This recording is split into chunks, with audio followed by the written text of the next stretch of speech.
Hey guys, it's Mario here, back again with LG G7 camera review. Today we're going to be looking at the different camera modes, the AI cam versus the regular cam, as well as the wide angle camera. So our first picture here, took some pictures of some reddish pink flowers. The one on the left hand side, that's the normal camera. The one on the right is the AI cam.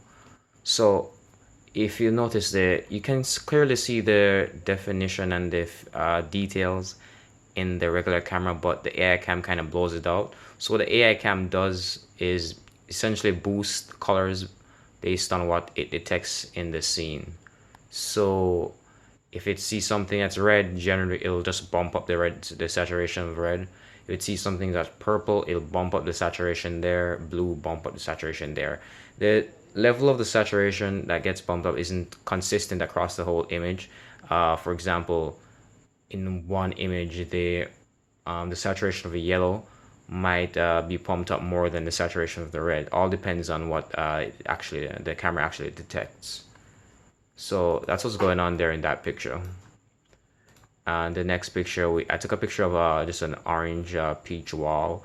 As you can see, the saturation again is bumped up on the AI cam, though very slightly. It's less noticeable than the reds from the flowers in the last image.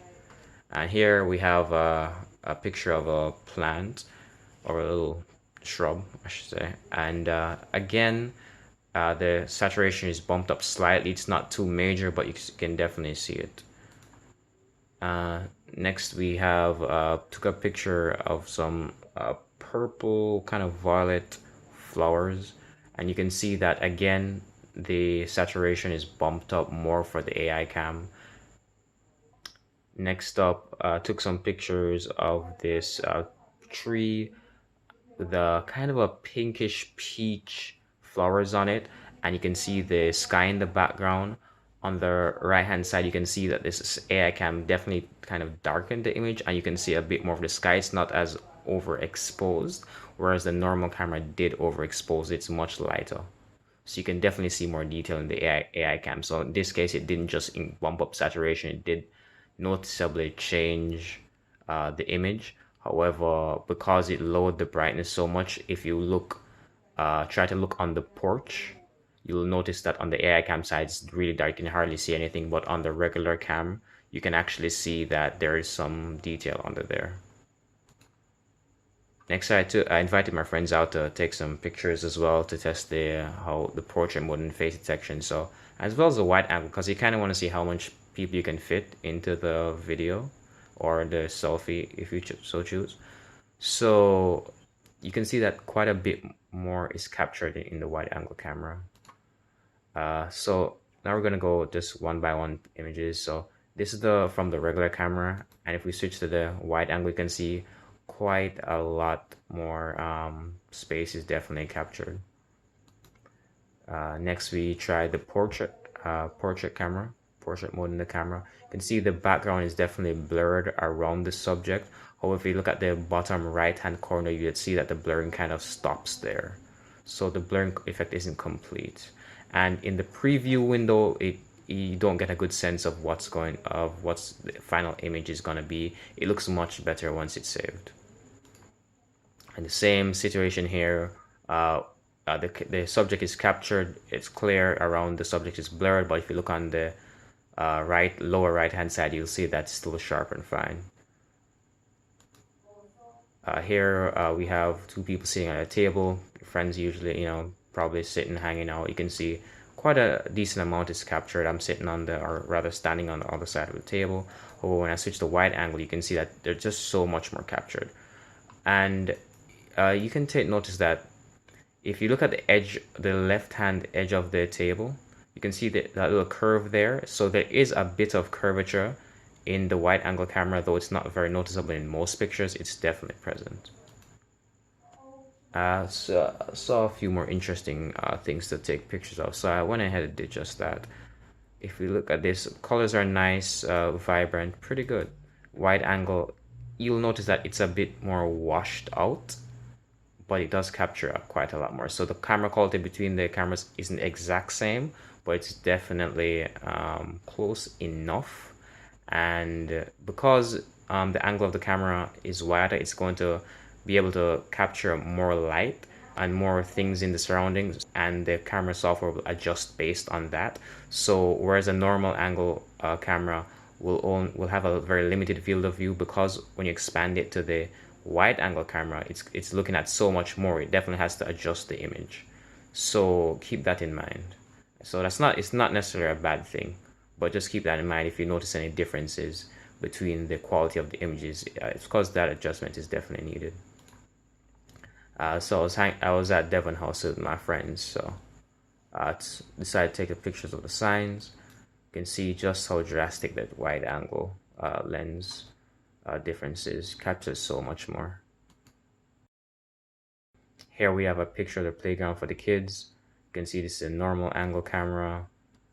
Captures a decent amount, no complaints there, but when you switch to wide angle, it's just so much better. This is a great feature of the phone. And you can also use the AI cam within the wide angle mode. So if you see here, this is the normal cam. If I switch to the AI cam, you can see it's just a bit more, very slightly more saturated. However, this is where the AI cam kind of falls apart. This is a nice looking picture. Took it off the cheesecake I bought. But if you switch to the AI cam, you can, if you look at the reds, the reds of the cheesecake, you notice that it's really oversaturated. So it really does have an issue handling reds. So if you're taking pictures of anything bright red, I would say definitely stay away from the AI cam. That's it when you want to stick to the regular camera. And finally, I saw this cat walking by. It stood up for a photo shoot, so I wasn't gonna turn it down. It's gonna be a YouTube star. So you can see the regular camera captures it pretty nicely, but when you switch to the wide angle camera, it just captures so much more. Although it's the same amount of megapixels, so if it's a further subject where you don't want it kind of zoomed out, then you want to use the regular camera, because when you zoom in after the fact, you'll be able to see a lot more detail. So let's switch to video. One thing to note is that you can use the AI cam even in video mode. So the first video sample I have here is actually with the AI cam turned on. And if you look at it, you'll notice that everything's really saturated and nice. Very nice. There's a bird walking there. It's really nice. If we go over to the next clip now, you will see that it's far less saturated. Colors are more muted. Don't mind the skies, because it was overcast today. It's not blowing out the highlights too much. It was just really overcast. And yeah, you'll see that it's just much less vibrant when you're out of AI cam mode. Now walking down the street, just to show you the stabilization, I was actually moving it around quite a bit just to test just how stable it could be, and there are not too many jitters, so it's pretty good. The optical image stabilization is pretty solid, I'd say. Where it kind of falls apart is the electronic image stabilization, but it's not too bad. It's not iPhone quality, but it's still pretty good. It's what I'm going to be using to shoot videos from now on, so it's definitely more than good enough. So were the greens. It's a pretty solid camera overall. I'm very pleased with these results. And finally, we have that a huge mango tree, lots of different greens, shades of greens in its leaves, because it's really old. Yeah, it's so all in all, I say these are some pretty great results, and yeah, the camera is great overall. It's really great.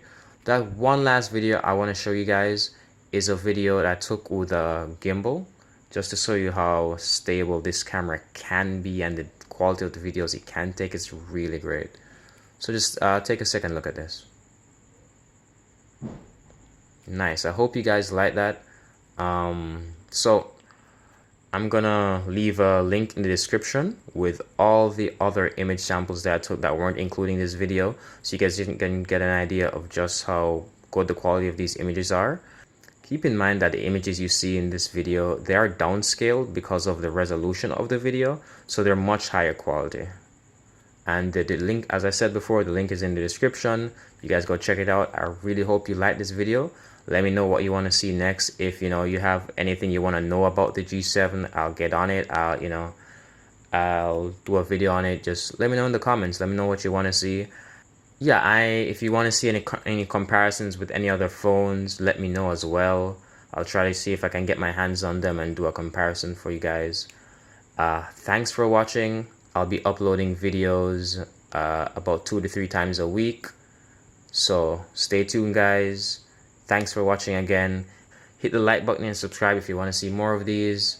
And stay tuned because I have some great content coming up.